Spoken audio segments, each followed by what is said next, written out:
Hey guys, welcome in. So after taking a little break, I think it's a good time to dive into volume 11 of viewer comments today. Since it has been a while, we have a bunch of great questions and comments to get into today, so I don't want to waste too much of your time. But before we get into it, all I ask is you smash the like button and subscribe to the channel. This is the fastest growing Trojan community out there, so hop on board and come along this ride with us. Thank you so much for tuning in today, and let's get right into it. Okay, so our first question today comes from Twitter. Chris Bennett says it looks like we're out of the running for Elijah Brown, so who will USC look for in the 2024 class at quarterback? I read a report that said we might not even look for one out of this class now. Yeah, so that report appears to be true, and with Elijah Brown committing to Stanford, we know that isn't happening. But I have heard from multiple sources that we will not be taking a quarterback in the 24 class, which at this point I think is the right choice. I think 2026 phenom Juju Lewis is a name to watch in terms of maybe reclassifying to the 2025 class. I also think the portal is a perfectly valid option. Let's say Caleb goes pro, Miller transfers out, and the staff isn't sold on Malachi being the guy.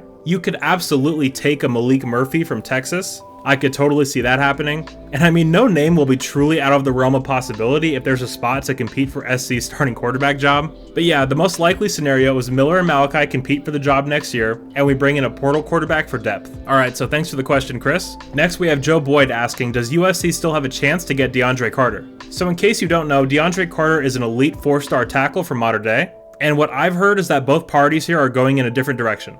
I don't have any details on what happened, but I'm 90% confident the ship has sailed on this one. It's unfortunate because when you look at this guy, it's exactly what USC needs. An elite lineman as well, securing a foothold in Southern California. So again, quite unfortunate, but we move on. Alright, next we have Ryan Gandy asking, do you think landing Marcellus Williams closes the door on Zabian? So he's referring to 4-star Mater Dei corner Zabian Brown, and while things aren't really going SC's way with the vast majority of the Mater Dei kids, I've heard very positive things about Zabian. The staff is still looking to add corners to the class, and you guys have heard me say it over and over, you cannot have too many good corners. In my opinion, that is the most difficult position in all of sports. The amount of stress these guys put on their bodies leads to injuries more often than any other position.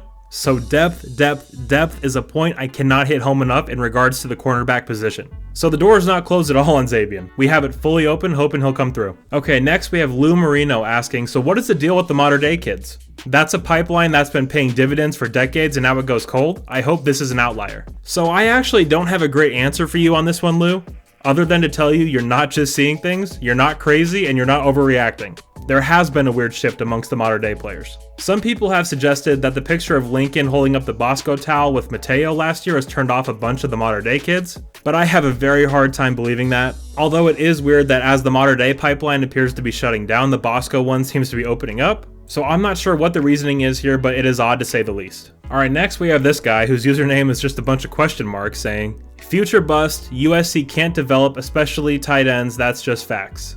So this is in regards to USC landing the commitment of 4-star Georgia tight end Walter Matthews. So comparing USC's player development from the last decade to now is just truly ridiculous. So you're not saying that USC can't develop tight ends, you're saying that Lincoln Riley can't develop tight ends. In which, I mean, if you truly believe that, you don't know, watch, or understand football. It is okay though, you wouldn't be lashing out if you weren't afraid of what USC is becoming, so I don't blame you entirely. I'd be scared too. Yeah, so bad comment there, really bad. But next up, I got a lot of comments asking about the new facilities that will be coming to SC. You see Greg here saying, what are your thoughts about the new 3-level football facility? As well as Matt Rancho asking, would you do a video addressing the new football complex? So all I can really say about this is that it's about damn time. I mean, our football facilities are a joke compared to the Alabamas and Oregons of the world. Our program deserves and needs to have the elite of the elite in terms of facilities. This will be a game changer for both players and future recruits. It's going to be very exciting to see what the final product actually looks like, but I'm also very excited for baseball. Dado getting rebuilt is awesome. Also, the new girls soccer and LAC stadium is going to be an awesome place for our girls to keep winning championships. USC athletics as a whole are really on a massive ascension. It's very cool to see. Okay, next up we have ISJST asking, what's the update with that huge defensive tackle from Georgia who transferred to play high school football in SoCal? Yeah, so that is 4-star T.A. Cunningham.